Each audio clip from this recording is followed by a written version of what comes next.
Hello అండి. మనము ఈరోజు గుమగుమలాడే అద్భుతమైన కోడిగుడ్లు మెంతి కూరతోటి రెసిపీ చేయబోతున్నాను. ఇది చాలా బాగుంటుంది, హెల్దీగా ఉంటుంది. మీరు మిస్ చేయకుండా ఈ వీడియో లాస్ట్ దాకా చూడండి. మనము ఈ కడాయి పెట్టుకొని ఇందులో నూనె పోసుకుందాము. సరిపడా మంచి నూనె పోసుకొని చాలా అద్భుతంగా ఉంటుందండి. అస్సలు మిస్ చేసుకోకండి. జీలకర్ర వేసుకుందాము.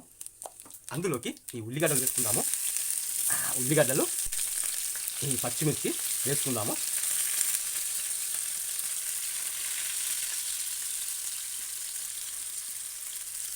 వేసుకొని మంచిగా వేసి ఇవి మగ్గేదాకా మనం మూత పెట్టుకుందాము. మ్యాజిక్ మనము ఉల్లిగడ్డలే వేసినాక నేను మూత పెట్టుకున్నా కదా, ఇందులో మెంతి కూర అలాగే ఒక 2 టమాటాలు వేసుకున్నానండి. అసలు మెంతి కూర మనం వేసేటప్పుడు మీకు వీడియో రాలేదు, నేను పొరపాటు చేసినానండి. పొరపాటులో వీడియో ఆన్లో పెట్టలేదు. మెంతి కూర టమాటా ఇందులో వేసుకొని మంచిగా మగ్గుతానండి. ఇగో మంచిగా మెంతి కూర టమాటా, అస్సలు మెంతి కూర ఎగ్గు రెసిపీ అండి ఇది. ఎంత బాగుందంటే చాలా బాగుంటుంది. ఇందులోకి మనము ఇప్పుడు కొంచెం మంట కొంచెం ఎక్కువ పెట్టుకొని సరిపడా మనము ఉప్పు యాడ్ చేసుకుందామండి. సరిపోతుంది, దొడ్డుప్పు కదా, ఉప్పు ఎక్కువ ఉంటుంది. మిస్ అయిపోయింది, నేను మెంతి కూర టమాటా వేసేది చూపించలేకపోయినా. అది ఆన్లోనే ఉన్నది అనుకున్నా, కానీ ఆఫ్లో ఉన్నది. ఓకే, పచ్చిమిర్చి కొంచెం తక్కువ అవుతుంది, కొంచెం కారం యాడ్ చేసుకుందాం. పచ్చిమిర్చి ఎక్కువనే ఉన్నది కాబట్టి ఇవో 1 స్పూను కారం యాడ్ చేసుకుందాం. ఎందుకంటే కోడిగుడ్లు కూడా ఉన్నాయి కదా ఉడకాల్సినవి, దానికి కావాలి, దీనికి కావాలి, టమాటా కావాలి. అందుకే నేను కొంచెం అదే కాకుండా కొంచెం కారం కూడా యాడ్ చేశాను. వావ్, మెంతి కూర అనేది మనము ఉపయోగించాం ఎప్పుడో చేపల కూరలో తప్పితే. ఒక్కసారి ఈ విధంగా చేసుకొని చూడండి. మెంతి కూర వేసుకోవడం అంటూ ఎక్కువ కూరలలో జరగది. ఒక చేపల కూరలను అంటే కొంతమంది ఇష్టపడి వేసుకొని తింటారు, చాలామంది చాలా కూరలలో వాడరు. ఓన్లీ పులుసులో కానీ అందులో మాత్రమే మెంతి పొడి వేస్తారు, ఇది కూడా వేస్తారు. ఇప్పుడు మనము ఇందులోకి కోడిగుడ్లను కొట్టి వేసుకుందాము. కలబెడతారు అసలే. ఒకసారి నేను కింద చూడండి నా వీడియోలల్లో ఉల్లి ఆకులతోటి కోడిగుడ్డుతోటి కూడా చేసిన, అది కూడా చాలా అద్భుతంగా వచ్చిందండి. ఉల్లి ఆకులు కోడిగుడ్లు చాలా బాగా వచ్చింది. అది కూడా మిస్ చేయకుండా మీకు వీలైతే అది కూడా చూడండి.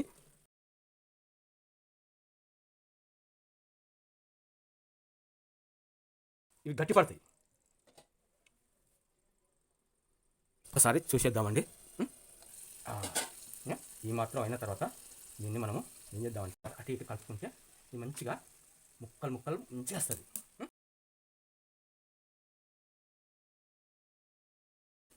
అట్లే మళ్ళొకసారి ఉంచుదాం, ఎందుకంటే అడుగు మాడిపోతుంది కాబట్టి. ఒక్కసారి తీసేద్దాం ఇక.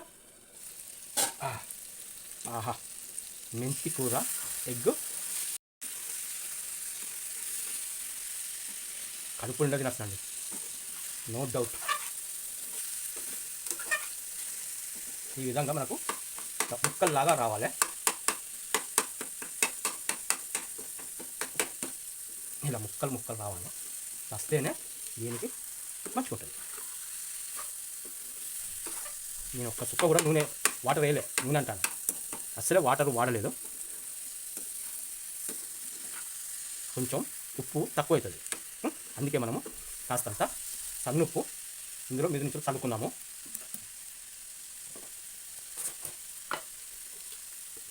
అట్లనే అర్థమైపోతుంది అది.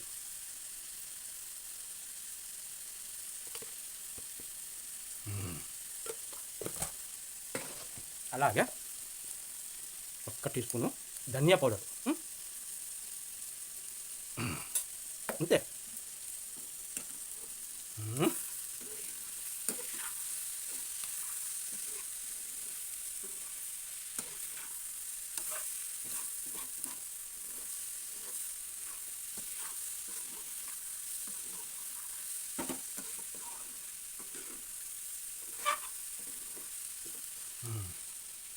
చిన్న మట మీద కాసేపు ఉడుకుతున్నాం.